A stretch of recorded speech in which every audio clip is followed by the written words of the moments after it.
précisément voir comment Dieu s'y prend pour réchauffer nos cœurs. Parce qu'il y a le risque, lorsqu'on est disciple, c'était des disciples, hein, dans Luc 24, eh bien, il y a le risque de s'éloigner de Jérusalem, s'éloigner de là où se trouvent les disciples, là où le Seigneur va envoyer le Saint-Esprit, là où Jésus-Christ est mort, subissant le feu de la colère de Dieu. Jérusalem, c'est la ville du feu, le feu de la colère, le feu du Saint-Esprit. Et entre la colère et le Saint-Esprit, eh bien, il fallait rester à Jérusalem. Et ces deux personnes dont on va parler ce matin, Cléopas et l'autre, on ne connaît pas son prénom. Je me suis dit que c'était peut-être Luc, j'en sais rien, qu'importe. Ils se refroidissaient parce qu'ils s'étaient éloignés. Et on va voir comment Jésus-Christ va les ramener à Jérusalem. Lisons leur histoire. Luc 24, verset 13. Qu'est-ce qui peut réchauffer ton cœur ce matin? Alors, qu'est-ce qui leur est arrivé? Jésus-Christ a été crucifié il y a 3 jours. D'accord? Le récit prend à partir de ce moment-là. Ça fait 3 jours que Jésus est mort sur la croix. Il a été livré par les Juifs, l'ont livré aux Romains. Il a été jugé et il est mort dans d'atroces souffrances. Et puis, tous ceux qui ont suivi Jésus pendant ces 3 années où il accomplissait son ministère, eh bien, il y a eu plusieurs réactions. Beaucoup se sont enfuis et quelques-uns se sont retrouvés entre eux. Et pendant ces 3 jours, ils avaient peur. On voit qu'ils étaient barricadés dans un endroit à Jérusalem. Et c'était la terreur qui s'était emparée des disciples. Beaucoup de questions, beaucoup d'incompréhension, des sentiments de déception, de désillusion, de grande tristesse.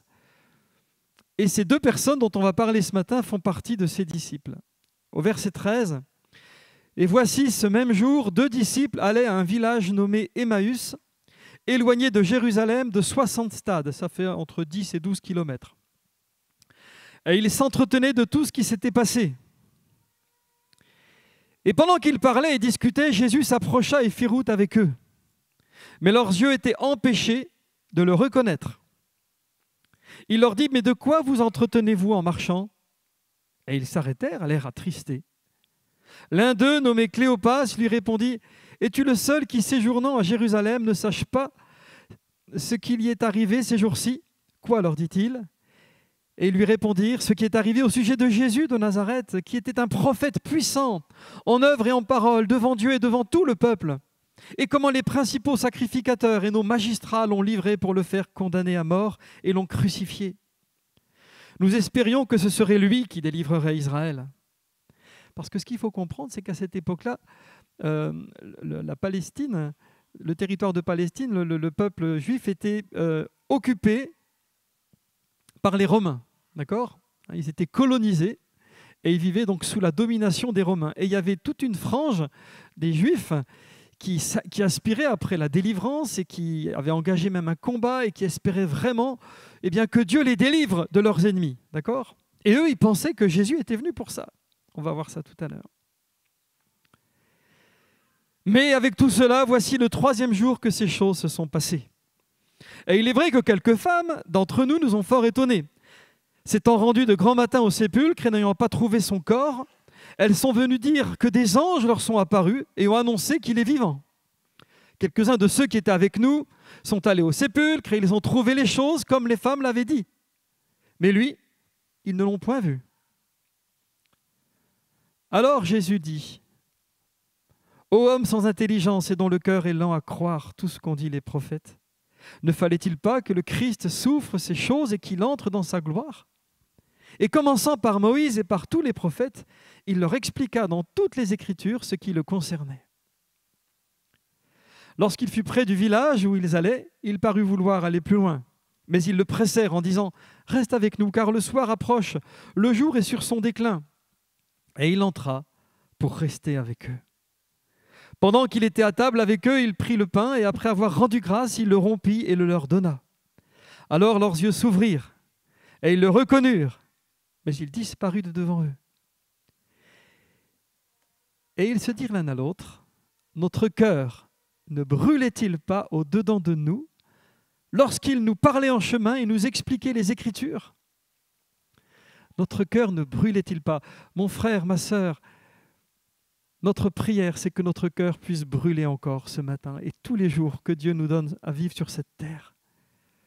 Alléluia, que ton cœur brûle ce matin, qu'il soit réchauffé par la parole de Christ. Amen. Alors qu'est-ce qui s'est après? Qu'est-ce qui s'est passé après? Se levant à l'heure même, ils retournèrent à Jérusalem. Et ils trouvèrent les 11 et ceux qui étaient avec eux assemblés et disant, le Seigneur est réellement ressuscité et il est apparu à Simon. Et ils racontèrent ce qui leur était arrivé en chemin et comment ils l'avaient reconnu au moment où il rompit le pain. C'est merveilleux, n'est-ce pas? Notre cœur ne brûlait-il pas parce que leur cœur s'était refroidi? Emmaüs, la signification du mot Emmaüs, c'est peuple méprisé. Ils se sont sentis comme trahis, comme chassés de Jérusalem. Ils partaient d'eux-mêmes. Avaient-ils décidé d'abandonner complètement? Avaient-ils simplement prévu de faire un aller-retour? On ne sait pas. Ce qu'on sait, c'est que Jésus-Christ voulait qu'ils soient à Jérusalem. Parce que c'est là que les choses se passent. C'est là qu'il va envoyer son esprit. C'est là qu'ils vont pouvoir prier ensemble. C'est là qu'ils vont pouvoir vivre encore des choses glorieuses en voyant Jésus-Christ pendant 40 jours comme ça. Jésus va à plusieurs reprises se révéler à eux. Et Jésus ne voulait pas qu'ils soient loin. Alors qu'a-t-il fait? S'est-il mis en travers de leur chemin avec une épée en leur disant « Attention, si vous ne faites pas demi-tour, vous allez tout perdre ». Il ne l'aurait pas écouté. Il ne l'aurait pas pris au sérieux. Est-ce que dès qu'il les a rejoints, Jésus-Christ les a disputés, les a condamnés en leur disant « Mais vous êtes des drôles de disciples, vous. Vous êtes des lâches. Vous avez peur de rester à Jérusalem. Vous n'êtes pas dignes d'être mes disciples. Continuez votre chemin. Je ne veux plus de vous. » Est-ce que Jésus leur a dit ça? Vois-tu, si ton cœur s'est refroidi, si ton cœur ne brûle plus, lorsque tu lis la Bible, lorsque tu entends la parole de Dieu, Jésus ne te condamne pas. Il en est triste, il s'en préoccupe. Et on va voir ensemble ce qu'il fait pour t'aider à revenir là où est le feu. Comment il fait pour que ton cœur puisse brûler à nouveau. Alléluia. Alors, avant de comprendre comment Jésus s'y est pris, il faut qu'on revienne un petit peu sur ce qui s'est passé et sur ces deux disciples. Ils parlaient entre eux et ils étaient tristes. Et pensez donc, il faut qu'on essaye un petit peu de se mettre à leur place.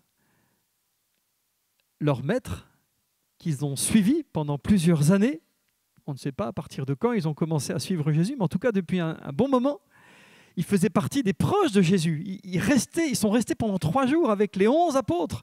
Et quand ils vont revenir à Jérusalem, ils vont les retrouver. Donc, ils faisaient vraiment partie des proches de Jésus. La Bible dit que c'était des disciples. Mais voilà que leur maître est mort. Voilà que Jésus s'est laissé faire. Les Romains l'ont crucifié, ils ont cloué ses mains, ses pieds, ils lui ont mis une couronne d'épines, ils lui ont craché dessus. Et il n'a rien dit, il n'a rien fait. Il s'est laissé faire. Ça devait être compliqué à comprendre, compliqué à accepter, pas vrai? Ça a dû être, franchement, le peu qu'on puisse s'imaginer, en étant à leur place, on comprend que c'est très compliqué. Ils étaient empêchés de le reconnaître parce qu'ils étaient préoccupés. La Bible dit qu'ils étaient empêchés, littéralement c'est retenu. Ils étaient comme retenus par quelque chose. Qu'est-ce qui les empêchait de reconnaître Jésus? Eh bien c'était leur souffrance, leur douleur. Comme Marie de Magdala dans le cimetière, lorsque Jésus est venu vers elle, elle l'a pas reconnu tout de suite parce qu'elle pleurait. Vous savez, la douleur, la souffrance peut refroidir notre cœur.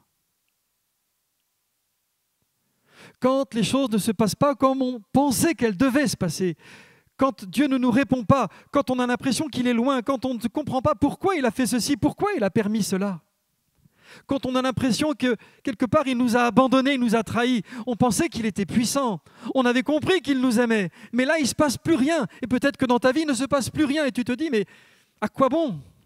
Tu es peut-être sur le chemin d'Emmaüs et ton cœur se refroidit. Oh, le cœur ne se refroidit jamais comme ça du jour au lendemain. C'est petit à petit que le cœur peut se refroidir. Or, le Seigneur Jésus veut que ton cœur soit bouillant. Amen.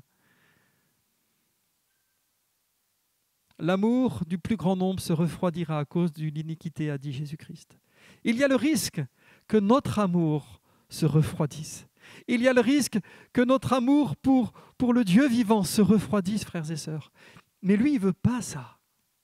Alors, il s'emploie à nous ramener sur le chemin, à réchauffer notre cœur pour qu'on soit dans la bonne direction. Est-ce que c'est ton cas ce matin? Peut-être que tu as vécu de grosses déceptions. C'était quoi leur déception à eux? C'est simple. Eux, ils parlent de la puissance de Jésus. Ils ne parlent pas de l'amour de Jésus. Ils ne parlent même pas trop des miracles. Si, ils nous disent, c'était un homme, un prophète, ils reconnaissent que c'est un prophète, puissant en œuvre et en parole, devant Dieu et devant les hommes. Et on s'aperçoit que ce à quoi ces hommes étaient sensibles, c'était la puissance de Jésus. Et pourquoi donc? Ils auraient pu dire, si vous aviez vu, si tu avais vu à quel point son regard était plein de compassion, dès qu'il voyait un lépreux, c'était plus fort que lui, il allait vers lui et il le guérissait. Dès qu'il voyait une femme veuve, il racontait les miracles qu'ils avaient vus, cette femme veuve qui allait enterrer son fils, Jésus allait vers elle et il a ressuscité son fils. Si vous aviez vu tout cet amour, cette bonté dans son cœur, une fois il a nourri une foule, plusieurs fois même. Il était extraordinaire. Tellement de bonté. Non, eux, ce qu'ils retiennent, c'est sa puissance. Parce qu'ils avaient mis leur espoir dans la puissance de Jésus. Parce qu'il fallait lutter contre une autre puissance, celle des Romains. C'était leur objectif. Moi, je crois que c'était un petit peu, vous savez, comme des résistants, comme des activistes. Et quand ils ont vu Jésus-Christ, quand ils ont compris que cet homme était capable de les délivrer de la part de Dieu, alors ils ont décidé de suivre Jésus. Nous pensions, nous espérions que ce serait lui qui nous délivrerait. Et tout le temps qu'ils ont suivi Jésus, ils étaient contents pour les miracles, ils étaient contents pour les lépreux guéris, pour les aveugles guéris, pour toutes ces foules qui se réjouissaient. Amen, ils se sont réjouis aussi. Mais dans leur tête, ils disaient, bon, bientôt, on va leur mettre une raclée aux Romains. On ne sait encore pas trop comment, mais cet homme nous dit qu'il est venu nous libérer. Nous libérer de quoi? Des Romains, forcément. On va être affranchis. On va être affranchis de ces gens qui nous dominent, qui nous exploitent, qui nous font payer des impôts, etc., etc. Donc, ils avaient gardé cet espoir dans leur cœur. Mais ils se trompaient. Et c'est ça qui est important de savoir, c'est que souvent nous sommes déçus parce que nous attendions des choses que Dieu n'a jamais promises. Il y a un malentendu entre les choses que Dieu nous promet et les choses que nous espérons. Souvent. Des gens viennent à l'église, des gens s'engagent dans les eaux du baptême, des gens décident de suivre Jésus, de devenir chrétiens, mais parce qu'ils ont des préoccupations particulières, une ambition particulière, des désirs profonds, des besoins. Alors pourquoi pas? Honnêtement, moi je pense que la plupart de ceux qui suivent Jésus, qui sont devenus disciples, et j'en fais partie, sont d'abord venus avec un besoin, un intérêt, une préoccupation. Et le Seigneur s'en occupe. Mais il ne faut pas rester à ce stade-là. Ces hommes-là avaient besoin de grandir. Parce que si on reste uniquement avec des espoirs qui ne sont pas fondés sur la parole de Dieu, notre cœur va finir par se refroidir. Automatiquement. Automatiquement, quand l'épreuve sera trop dure, quand la souffrance sera trop longue, quand les choses ne se passeront pas comme on pensait qu'elles devaient se passer, alors il va se créer une séparation, une scission entre Dieu et nous. On pourra continuer à venir s'asseoir, on pourra continuer à chanter des cantiques, mais dans notre cœur, le lien de confiance, la foi que Dieu réclame pour qu'on le serve et qu'on l'honore, cette foi-là est cassée. Et le Seigneur ne veut pas que notre foi soit cassée. Il ne veut pas que notre cœur soit froid. Donc il a fallu que ces hommes comprennent, et Jésus va leur expliquer, qu'ils espéraient des choses, mais Jésus ne leur avait pas promis ces choses-là. À aucun moment, Jésus leur a dit qu'il allait les délivrer des Romains. Est-ce que tu es déçu? Est-ce que, à cause de la souffrance et de l'épreuve que tu traverses ou que tu as traversée, tu te poses des questions sur Dieu? C'est possible. Alors, il y a une chose que je t'invite à réfléchir. Est-ce que je suis déçu par rapport à des choses que Dieu m'avait promises? Ça peut arriver aussi, parce que Dieu promet la guérison, on attend la guérison, Dieu promet de s'occuper de tous nos besoins et on attend que tous nos besoins soient satisfaits. Restons dans la foi, parce que le Seigneur, oui, ces choses-là, il les a promises. Mais il faut bien être sûr qu'on espère bien des choses que Dieu nous a promises, parce que sinon on risque d'être déçu. Voilà, c'est encore une chose. Pourquoi leur cœur était froid? Nous l'avons vu, ils sont déçus, ils vivent une grande désillusion, ils sont attristés, ils sont empêchés de le reconnaître à cause de leur souffrance, à cause de leur chagrin, de leur tristesse.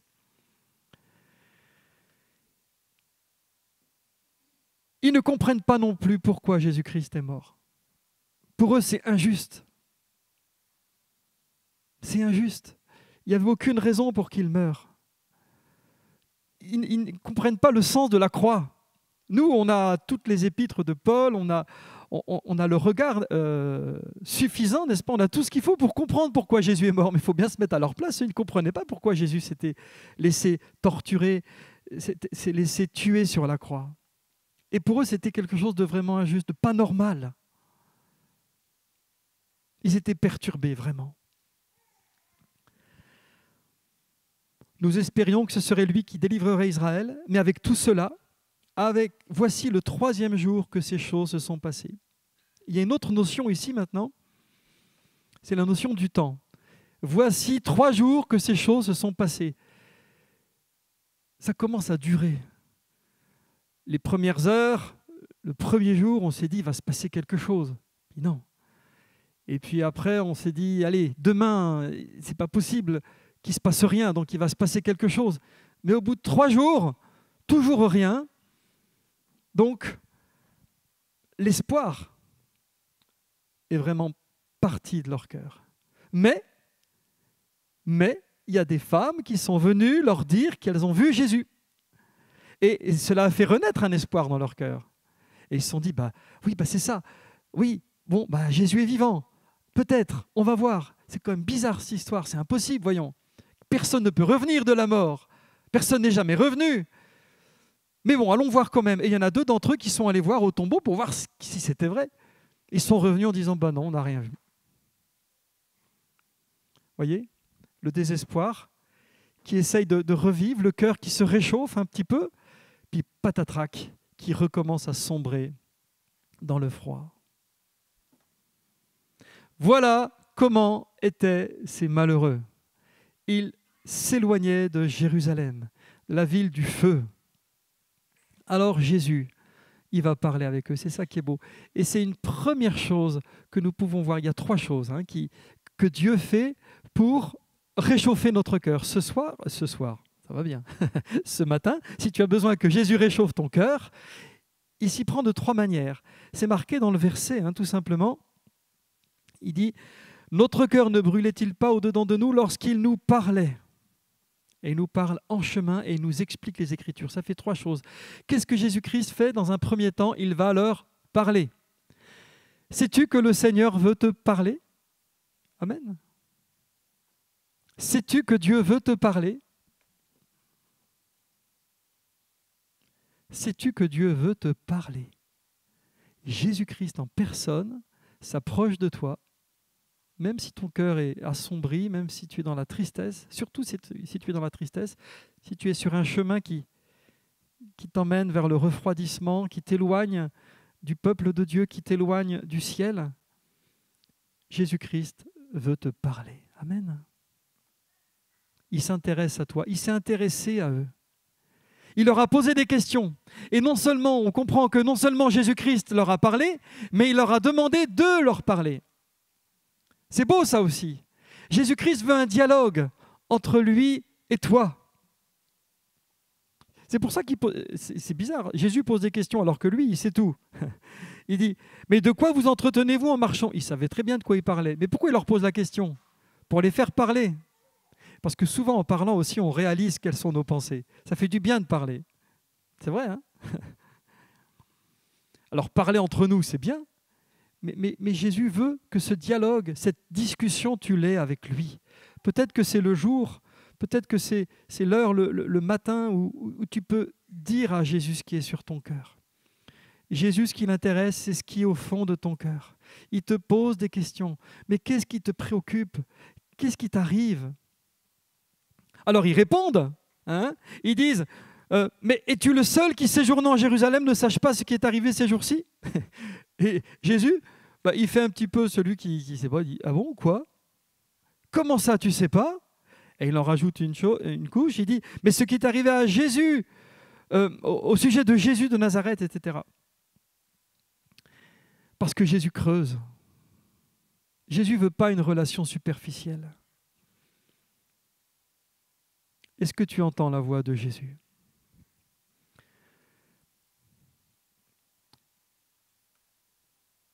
Je crois que un des grands problèmes que le peuple de Dieu rencontre, c'est l'appétit pour la parole de Dieu.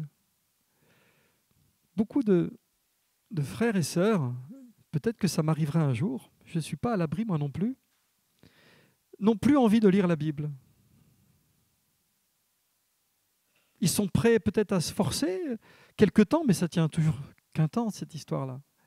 Pourquoi? Parce qu'ils n'ont pas pris goût ou ils ont oublié ce que c'est que ce bonheur d'entendre Jésus nous parler.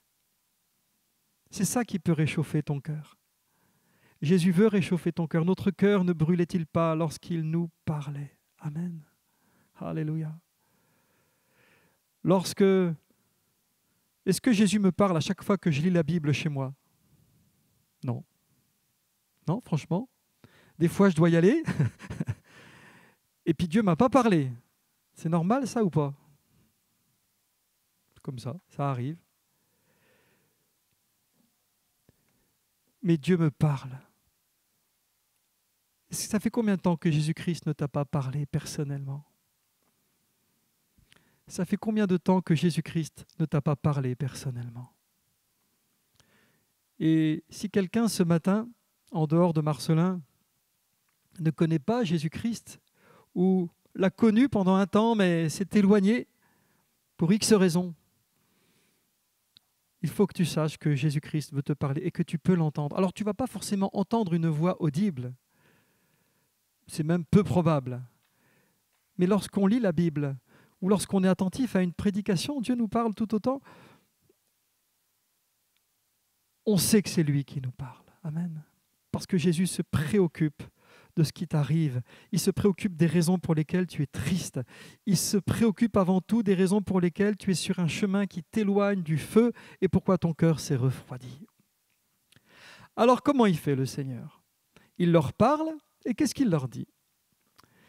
Eh bien, il va leur expliquer à partir du verset 25 « Ô homme sans intelligence et dont le cœur est lent à croire tout ce qu'ont dit les prophètes, ne fallait-il pas que le Christ souffre ces choses et qu'il entre dans sa gloire ?» Et commençant par Moïse et par tous les prophètes, il leur expliqua dans toutes les Écritures ce qui le concernait. Et quand Jésus nous parle, qu'est-ce qu'il nous dit? Il nous parle de lui, de ce qui le concerne. Quand tu lis la Bible, ce qui peut te parler, ce qui peut réchauffer ton cœur, c'est ce qui concerne Christ. Et Christ, on le trouve dans toutes les Écritures. C'est marqué, il s'est servi de toutes les Écritures. Ils ont dû prendre le temps pour marcher. Alors, je ne sais pas, ils ont marché 1 heure ou 2, on n'en sait rien. Mais en tout cas, le Seigneur a pris le temps de parcourir la Bible et de leur montrer plusieurs passages dans donc, ce qui pour nous est l'Ancien Testament, puisqu'à l'époque, ils n'avaient que ça, tout ce qui concerne Jésus. Alléluia. Amen. Est-ce que tu veux que ton cœur se réchauffe? Il faut que tu trouves dans la Bible ce qui concerne Jésus. Alors, tu as le Nouveau Testament, c'est simple, il ne s'agit que de Jésus. Mais dans l'Ancien Testament aussi, tu peux trouver plein de choses merveilleuses qui te ramènent à Christ. Alléluia. Dans ce passage, moi, je comprends que c'est la volonté de Dieu de nous conduire dans notre lecture quotidienne à Christ. Amen. À ce qui le concerne. Est-ce que tu veux que Dieu te parle? Il va te parler. Il s'intéresse à toi, il essaie de comprendre ce qui ne va pas, il essaie de te faire réaliser les raisons pour lesquelles ça ne va pas. mais après, il va t'amener à réaliser qui il est vraiment. Amen. Parce que la solution, elle est en lui, et en lui seul. Lui seul a le pouvoir de te régénérer, de te renouveler dans ton espoir, dans ton amour, dans ta foi. Amen. Alléluia. Qui ce matin a soif que Jésus lui parle? Qui ce matin est prêt à reconnaître, oui, mon cœur s'est refroidi un peu, beaucoup, complètement, je ne sais pas. Seigneur Jésus, aie pitié de moi. Je suis comme ces malheureux qui partaient, qui étaient déçus, qui ne comprenaient pas ce qui leur arrivait, qui étaient un peu révoltés peut-être même. J'ai besoin que tu me parles. Alléluia. Et je crois que le Seigneur le fait. Il s'est approché d'eux. C'est beau ça, non? Qu'est-ce qu'il leur a dit dans les Écritures? J'ai pensé à un passage qui pour moi nous fait penser aussi à celle-ci. C'est dans Genèse au chapitre 45. Est-ce que Jésus leur a parlé de ce passage? J'en sais rien, mais moi je vous en parle ce matin. Genèse 45, verset 25, vous savez, c'est le moment où donc, tous les enfants de Jacob sont en Égypte parce que leur frère Joseph, par la grâce de Dieu, se propose de les aider, mais leur père est resté au pays. J'essaye de résumer, mais c'est dur de synthétiser une histoire qui dure sur plusieurs chapitres. Comprenons simplement qu'il y a le père d'un côté qui est désespéré parce qu'il pense avoir perdu Joseph. Voilà, un de ses fils. Mais ses fils reviennent pour lui dire que Joseph est toujours vivant. Alors on est dans Genèse au chapitre 45 et au verset 25. Il fallait bien choisir au moins un passage de l'Ancien Testament pour illustrer ce que Jésus a raconté à ses disciples. Ils remontèrent de l'Égypte et ils arrivèrent dans le pays de Canaan auprès de Jacob leur père. Donc c'est tous ces enfants qui arrivent, sauf Joseph. Ils lui dirent, Joseph vit encore, et même c'est lui qui gouverne tout le pays d'Égypte. Mais le cœur de Jacob resta froid. Pourquoi? Parce qu'il ne les croyait pas. Parce qu'il ne les croyait pas. Ils lui rapportèrent toutes les paroles que Joseph leur avait dites. C'est les paroles de Joseph qui vont réchauffer le cœur du Père. Amen. C'est alors, il vit les chars que Joseph avait envoyés pour le transporter. C'est alors que l'esprit de Jacob, leur père, se ranima. Amen. Et Israël dit, c'est assez, Joseph mon fils vit encore, j'irai et je le verrai avant que je meure. C'est les paroles de Joseph qui ont fait naître cette foi dans le cœur de Jacob. Et son cœur qui était froid a été réanimé. Amen.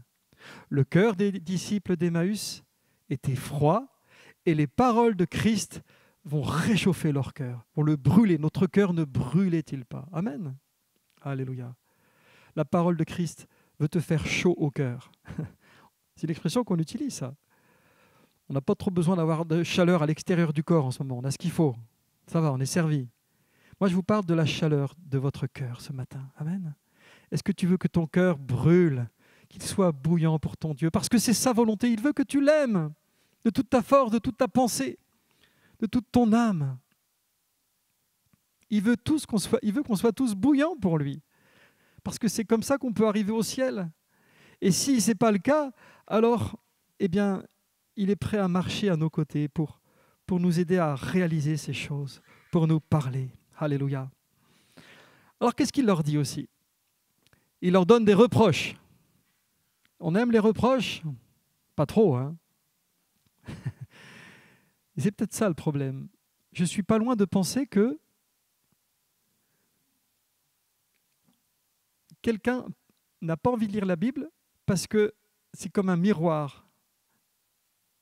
Et comme le miroir lui renvoie plein de choses désagréables, parce que nous sommes tous pécheurs, alors le plus simple, c'est de fermer le miroir. N'est-ce pas? Peut-être que c'est ton cas. Peut-être qu'à chaque fois que tu lis la Bible, tu vois des trucs, oh là là, il faut faire ça. Oh là là, oh, je suis loin de ça, puis tu te sens condamné, puis tu te sens... Et du coup, ce n'est pas du tout agréable. Ce n'est pas une parole qui vient te réconforter, ce n'est pas une parole qui vient te donner la vie, mais au contraire, c'est une parole qui te fait peur et qui te montre... Alors, il y a un problème, il faut que tu t'humilies devant Dieu. Il faut que tu reconnaisses, voilà, que tu as besoin de sa grâce, que tu te réconcilies avec lui, et après seulement la parole de Dieu pourra te nourrir et te réchauffer. Jésus-Christ leur a fait des reproches. Oui, parce que Jésus fait des reproches. Il leur a dit, mais vous êtes lents à croire. Et votre intelligence est obscurcie. Vous vous basez sur vos raisonnements. Hein, il parle de leur intelligence. Mais vous vous trompez. C'est intéressant de voir dans les évangiles combien de fois Jésus-Christ a dû reprendre ses disciples parce qu'ils se trompaient, ils interprétaient mal ses paroles. Il y a plein de malentendus, c'est passionnant même à voir. Tous les malentendus entre les disciples et Jésus. Et il y en a plein. Parce que ça ne va pas de soi. Il nous est dit que Jésus-Christ va leur expliquer. On a besoin des explications. Mais les veut-on ? Les veux-tu ? Et leur cœur est lent à croire. Vous voyez, on en revient toujours à la même chose. Il faut croire. Croire comme un petit enfant. Par la grâce de Dieu, j'étais avec mes petits-enfants ces dernières semaines. Et c'est intéressant d'observer les enfants. C'est passionnant. De voir comment ils croient notamment. Pas vrai les papis et les mamies ? Eh oui. Les parents, ils n'ont pas trop le temps d'observer tout ça. Peut-être, je ne sais pas. Mais un enfant, vous lui dites quelque chose, il ne se pose pas de questions, il ne va pas raisonner. S'il vous fait confiance parce qu'il vous aime, parce qu'il sait que vous lui voulez du bien, il vous croit. Il n'a aucune raison de penser que c'est faux ce que vous lui avez dit. Et Dieu veut qu'on soit pareil avec lui. La foi, c'est avoir pleinement conscience des choses qui sont réellement, de la réalité. Amen. Alléluia. Et je crois que ce que Dieu dit est vrai, alors je crois. Amen. Est-ce que ma foi a besoin de grandir ? Oui. Est-ce qu'elle est imparfaite ? Oui. Mais la parole de Christ est là pour la nourrir. Amen. Et la foi de ces hommes va être réveillée, va être ranimée ce jour-là. Amen. Et quand Jésus-Christ fait des reproches, c'est toujours après s'être soucié que les personnes aient pu s'exprimer aussi, aient pu exprimer leurs souffrances, leurs problèmes, leurs besoins, leurs désirs. Comme un père pour ses enfants. Amen. Parce que son but, c'est de nous ramener, qu'on fasse demi-tour et qu'on revienne à Jérusalem. Alléluia. Notre cœur ne brûlait-il pas lorsqu'il nous parlait ? Deuxièmement, en chemin. Ça aussi, c'est fort. Qu'est-ce qui peut réchauffer notre cœur ? C'est de savoir que Jésus-Christ est à nos côtés. Il chemine avec nous. Waouh ! Ça, c'est fort, pas vrai ? Alors des fois, on n'en est pas conscient, des fois, on en doute. Mais la vérité, c'est que Jésus-Christ chemine avec nous. Et quand on lui demande de rester, regardez, c'est ce qui s'est passé. Ils sont arrivés à Emmaüs, ils étaient arrivés là où ils voulaient arriver. Et Jésus, lui, il a fait... C'est marrant ce passage. C'est comme s'il faisait semblant de continuer. Tiens, est-ce qu'ils vont réagir ? Est-ce qu'ils vont m'appeler ou pas ?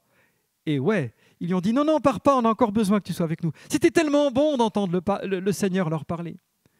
Leur cœur brûlait tellement. Ils étaient tellement réconfortés. Jésus-Christ répondait à leurs besoins. Alors ils lui ont demandé de rester. Jésus-Christ chemine avec nous et il reste avec nous. Amen. Alléluia. Est-ce que tu veux ce matin, du fond de ton cœur, dire Seigneur, reste avec moi. Le soir est sur son déclin, j'ai pas envie de me retrouver loin de toi, je suis tellement bien avec toi. Amen. Ta présence, Seigneur, je veux rien d'autre dans ma vie. Je veux être avec toi tous les jours de ma vie. Amen. Je veux te suivre tout le temps. J'aime tellement ces moments de cœur à cœur dont le Seigneur nous a parlé tout à l'heure à travers un frère ou une sœur. Ces moments de cœur à cœur, le Seigneur les aime tellement. Est-ce que tu soupires après cela ? Alléluia. Le Seigneur, il aime ces moments.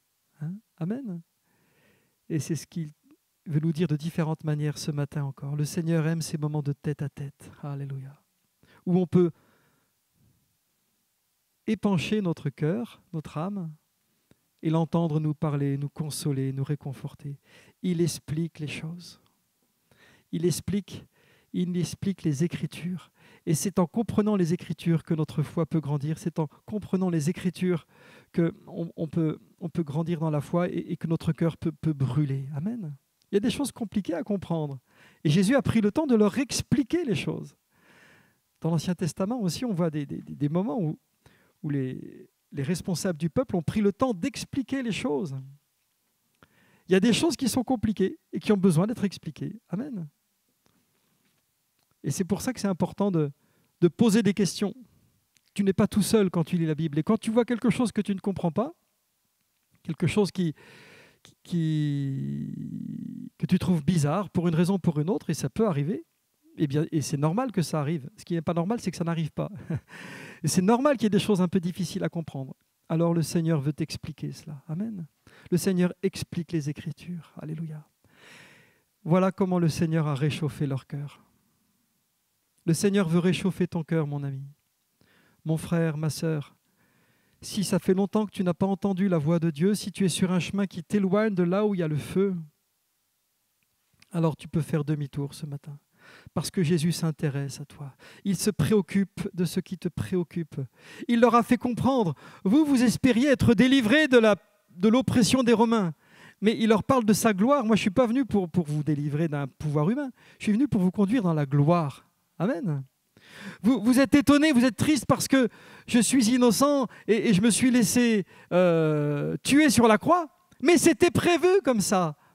Ce qui te semble anormal, ce qui te semble révoltant, ce qui te semble ne pas correspondre à ta logique, à toi, à tes raisonnements, en fait, c'est normal.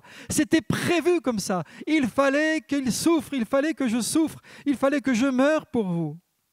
C'était important, c'était essentiel. Voyez comment Jésus remet les choses en place. Il leur explique. Est-ce que tu as des questions ce matin? Pose-les au Seigneur. Dis, Seigneur, je ne comprends pas. Pourquoi ça se passe comme ça dans ma vie? Demande-lui et il le fait. Et enfin, et ce sera la conclusion, à quel moment ils l'ont reconnu? C'est quand il a rompu le pain. C'est beau ce passage. C'est au moment où Jésus-Christ, il est marqué, il prit le pain, le rompit et leur donna. Alors je me suis dit, mais comment ça se fait qu'ils ont reconnu Jésus à ce moment-là? Mais parce que Jésus, il a fait comme s'il était chez lui. Il n'était pas chez lui, hein. C'est lui qui a pris le pain. Il a pris l'initiative de prendre le pain. Et on peut penser que lorsqu'ils étaient avec lui, avant que Jésus meure, c'était comme ça que Jésus faisait pour rompre le pain.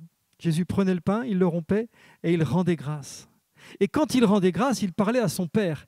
Et il y avait une relation tellement forte, tellement intime entre lui et son Père, que lorsqu'il lui parlait devant ses disciples pour le remercier pour le pain, le remercier pour les aliments, pour les soins que son Père leur prodiguait, il y avait une telle communion, un tel amour dans la voix de Jésus, dans son regard, que c'était unique. C'était quelque chose de merveilleux, de lumineux, qu'il n'avait jamais vu ailleurs. Seul Jésus-Christ rendait grâce comme ça. Seul Jésus-Christ se prenait le droit de prendre le pain et de le rompre et de le donner comme un Père le fait. Et ils ont vu le Père à travers Christ. Et ils ont vu cette relation entre Christ et le Père. Amen. Ils se sont dit, mais c'est lui. Alléluia. Et au moment où ils l'ont reconnu, il est parti. Parce que le plus important, c'était qu'ils reviennent à Jérusalem, qu'ils fassent demi-tour et qu'ils reviennent, qu'ils rejoignent les disciples qui étaient là en train eux aussi de vivre les mêmes révélations. Amen.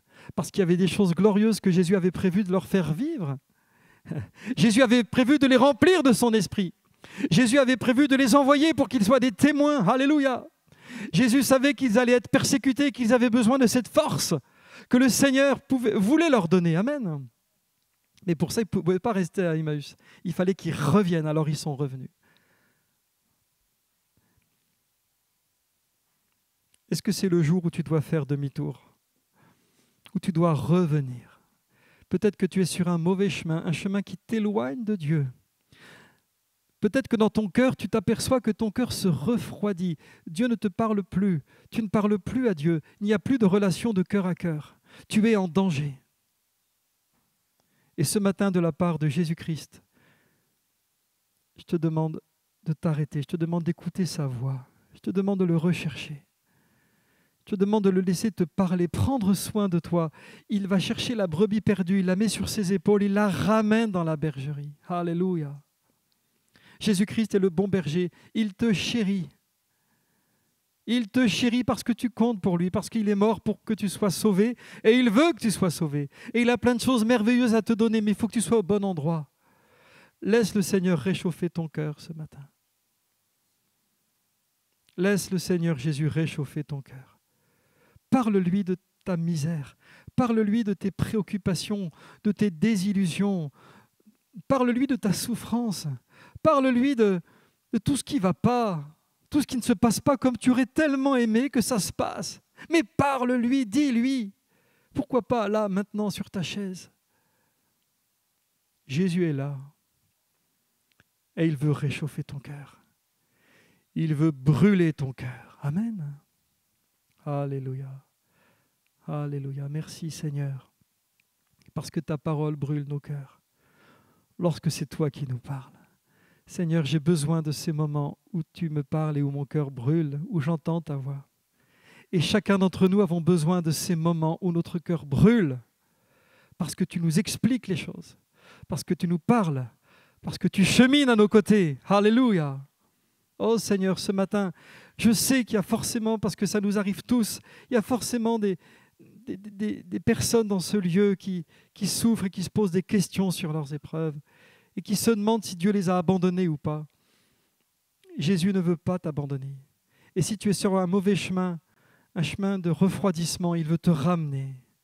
Il veut réchauffer ton cœur et te ramener à Jérusalem, là où le feu tombe. Amen. Alléluia. Ces disciples avaient peur d'être persécutés peut-être, et ils acceptent de venir à Jérusalem. Ils acceptent d'offrir leur vie en sacrifice. Ils acceptent de prendre le risque de mourir à Jérusalem, alors qu'ils fuyaient. Pourquoi? Parce que ce qui compte pour eux, avant toute chose, c'est d'être là où Jésus-Christ veut qu'ils soient et d'être près de Jésus, et que cette relation merveilleuse qu'ils ont avec Jésus-Christ demeure toujours, toujours. Et même si pour cela il faut vivre des choses pas drôles à vivre, c'est pas grave. Ils retournent à Jérusalem. Alléluia. Voilà ce que Dieu veut créer dans ton cœur ce matin. Amen.